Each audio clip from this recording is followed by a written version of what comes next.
as the Diddy trial is opening up.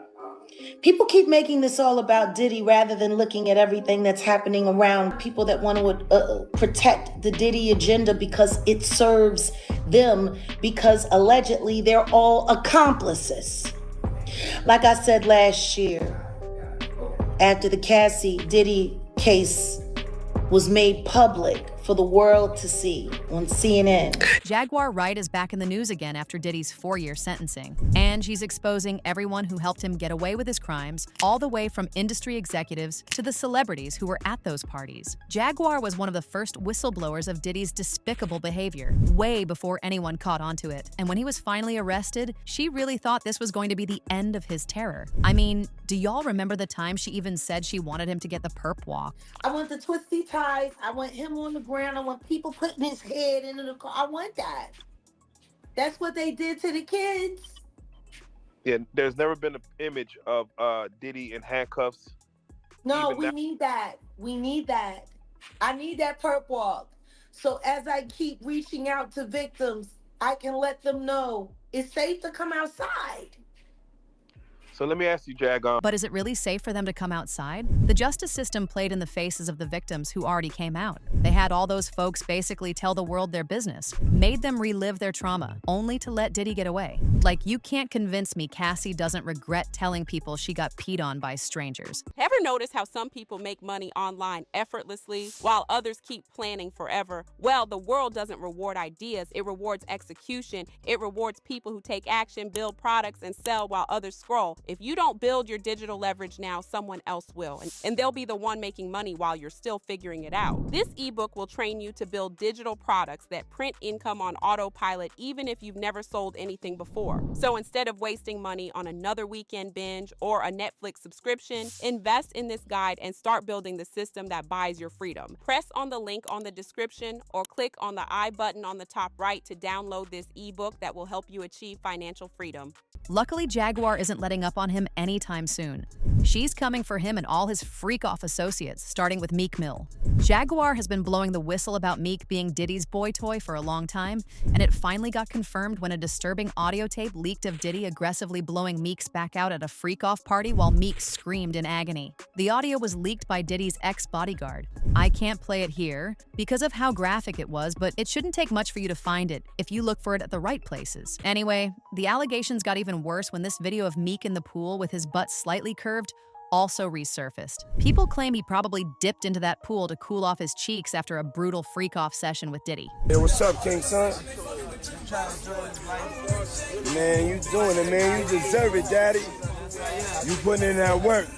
Proud of you. I love you. Yeah. Jaguar revealed in an interview some time ago that Meek wasn't the only one Diddy was bending over at those freak-offs. Allegedly, Bishop TD was also Diddy's power bottom for years. Now when it comes to TD, the rumors about him allegedly being Diddy's power bottom and taking that BBC like a champ has also been going around for a while. A lot of people accused him of this because of his strong affiliations with Diddy and how he always made it a point to attend every single one of Diddy's parties. In fact, back in 2021, they announced a partnership that had everyone side-eyeing TX.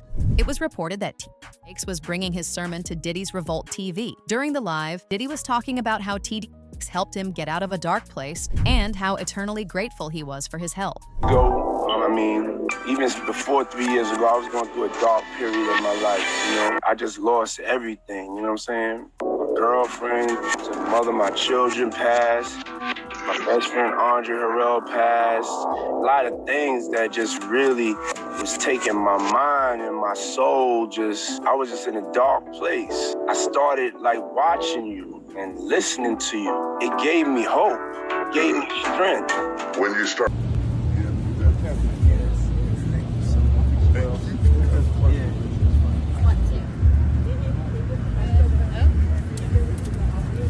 Jaguar also claims that Diddy's sons Christian and Justin are also just as bad as he is. She even went as far as accusing them of allegedly and SAing a girl called Love Jones. Monroe was live today with a young woman I think y'all need to reach out to.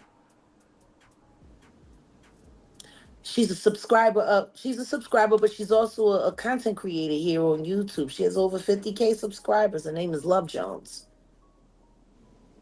Today, Love Jones sat with Storm Monroe, and she talked about being with the Combs brothers last summer in a Sprinter, and she don't remember where they took her.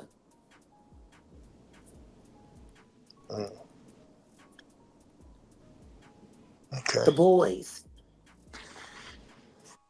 Right. And Apparently, and King, she said it was more than DeLeon. Her body tingled all over, and This might be surprising to some of y'all, but contrary to popular belief, Christian and Justin aren't as innocent as most of y'all think they are. A woman called Grace O'Marquet filed a lawsuit accusing Christian of SAing her while she was working on a yacht that Diddy had chartered for a trip at the end of 2022. According to the lawsuit, Christian Combs grabbed O'Marquet's legs, breast, her behind, and coochie.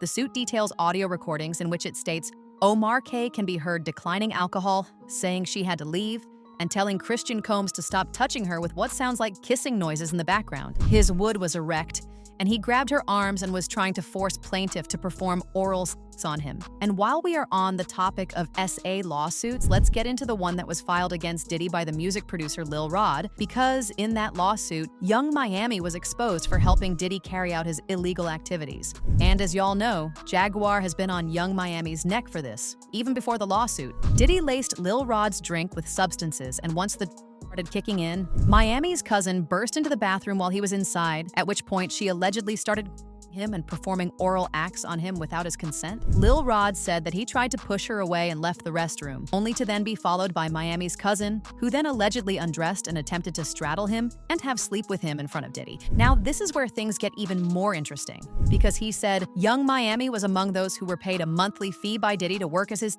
workers. He later amended the lawsuit and added, Robin Greenhill, the accountant, would ensure the wiring, funds transfer, or cash payments to ex-workers. Frankie Santella, Moy Bon, Brendan Paul, and KK would also be responsible for ensuring payment to workers in cash. Young Miami, Jade, and Daphne Joy were paid a monthly fee to work as Mr. Combs' ex-workers and received payment via wire transfer from Robin Greenhill, which outlined defendants' ongoing criminal operation. Young Miami was also reportedly helping Diddy transport Pink across state lines, which he used for his parties. Nor for that of y'all who don't know what Pink is, Jaguar Wright broke it down. And baby, the details are scary. what's going on in that relationship? The 250K ain't enough.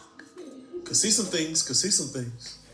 That ain't worth 250K. That's gotta be some dark Like, people are not understanding that girl quit 250K. Well, I'm sorry, $1 million every quarter. Now, she was getting $2 million a quarter, but then she got, got going on. That's so deep that it ain't worth $1 million a quarter. A pink pain Young Miami has to bring across. Wait, the Tusi. Yeah, the Tusi. That's what they call it. I found out. I talked to my guy. Because I wanted to be informed. Because people was calling it Tusi, that's calling it the Tunchi. I didn't know which one it was. So I talked to my guy, and my guy filled me in. And then it made perfect sense. Tusi. Talk to him. With Jaguar. Let's talk. Education. 101. So Tusi is the but they take the ketamine and cook it up. And they fold it into the. Now, if you don't know what ketamine is what they call on the street Special K. It's a veterinary, it's a horse tranquilizer. Now, gay men have been using this for years. See, back in the day, if you went to a gay party or a gay rave, there was certain you will always find on hand. Viagra, ecstasy, Special K, and now see, the keep you up all night, but unfortunately, it gives you limp noodle because of what the blood flow is. So you wants to fuck with a half-hard dick all night. So that's why you have the Viagra, to make sure that the involuntarily stays hard while you're numbing yourself with the. Now see, the that's a horse tranquilizer, so that relaxes all your muscles. You could get by 80-ton gorillas. You wouldn't feel a thing. So now, you is gonna stay hard. You numbed up and you high. You got the in you, so you don't feel. And then you add that to put in the feeling that you've now blocked out, and now you got a party. Freak off cocktail. Yeah. So now the Tootsie, they done skipped. They done skipped all the steps. They condensed it. So you got the in there, and then you got the in there, and they say that some of the dealers add the C in there. Now the Viagra, you still got to take that solo. But with the Tootsie, you got all of that. The gay cocktail, off cocktail, in the one thing. And the reason why it's pink is because they put the food coloring in it. They think, he said he think they got it from the Breaking Bad. You remember how they was making them, and they made it a special color, so they done that with the Tootsie. Wow. It's the food coloring. You think that... As if you need more. When did high not get high enough? Like, I'm trying to understand. Yeah, to the point where you have to fly it across, like, I need that here tonight. Can you get that here? Like, no... I need that here. You got 3 powerful and food coloring. Okay. You are numb. You are wired. You pop that Viagra. You a f***ing machine. You anything. You a brick wall, wouldn't even feel it. But it gets even worse because according to Jaguar, this isn't just something that only Diddy does. These parties are actually held by a bunch of industry people, and it happens almost every other night in different locations. You hear that Cassie was told to hire male escorts to come in what they call freak-offs now. Yeah. Is that something normal that happens in Hollywood? Yeah. Freak-offs. Yeah. Okay. Everybody know that. I've been saying it.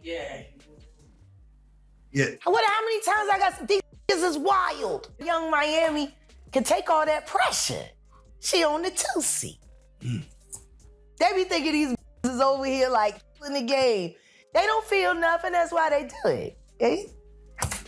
But Jaguar wasn't done exposing these people just yet. She also accused Jay-Z of also being one of Diddy's biggest enablers. Now, in case you didn't know, Jay and Diddy have actually been close friends for years now. In fact, Diddy revealed just weeks prior to his arrest that there are only 2 people who are allowed to call him by his government name, and that is Jay and his mom. Jaguar also pointed out how Jay has some very similar allegations attached to his name, just like Diddy. See, Jay actually came under a lot of heat some years ago after he was exposed for forcing Foxy Brown, who was just 15 years old at the time, into a relationship with him in exchange for a career in Hollywood. Allegedly a romantical thing. It's all right, I'll say alleged, but we know.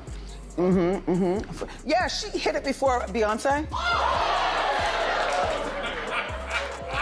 Sources also claimed that Jay paid Foxy a bunch of money to keep this a secret. This was later confirmed by Jay's longtime friend and ex-business partner, Dame Dash, who got super defensive when he was asked about Jay and Foxy's affair. At what age was Foxy Brown signed? I wasn't paying attention to Foxy Brown. But I didn't sign Foxy Brown. I know Stop you. putting I'm me just in that. asking a You keep asking question. because I'm on the block. I'm responsible for everybody. I don't know You the nothing about boss. that. Yo, don't beat around the bush. Say what you want I'm to say. just What do you asking. mean by that question? I was just asking. What are you insinuating? I'm when not you ask me about insinuating. I just Foxy asked the Brown? question. Let me shoot. I thought Foxy was like 16. That's all I'm saying. It sounds like you. All I'm saying it sounds is like in you this got industry, some- when we live it in these seems glass like you got. houses. It seems like you got a question for Jay. Ask him. Y'all keep asking me questions y'all want to ask him because he ain't here. Ask him. I ain't got shit to do with that, and I don't even know nothing about that. Do y'all realize how similar this is to what Diddy did to Cassie? He started dating her when she was just 19 years old and promised her a career in Hollywood, only for him to put her through hell. With all this, you can only imagine Jaguar's shock and disappointment when she found out that Diddy was only going to do 4 years. Mind you, he has already done over a year in jail, so that time is going to be deducted from his 4-year sentence. That, coupled with the appeals his lawyers will be making for good behavior, he will probably only end up doing 2 years and a few months at most. Diddy will probably be out by 2028. According to sources, Jaguar was disappointed by the sentence, but she definitely wasn't shocked. As usual, people have their own thoughts, like this person who said, Jaguar Wright didn't bow down back then. Most of them sold their souls. Keep it up. It's sad how people are quick to judge. Jag, the fight is not against flesh and blood. It's on keep your armor on. Another person said, this lady has the same knowledge that one in the industry and everyone growing up in the bad boy era knows. Jaguar isn't Jesus. She has never claimed perfection. I don't know why she gets so much hate for just telling the truth and being supportive. It's such a shame that she has one of the best vocals in the industry and can't even be recognized as the songstress that she is. But now I want to know your thoughts. What do you think about Diddy only doing 4 years? And do you think Jaguar is wrong for putting all these people on blast? Let me know your thoughts in the comment section below, and don't forget to click here to watch this other messy video.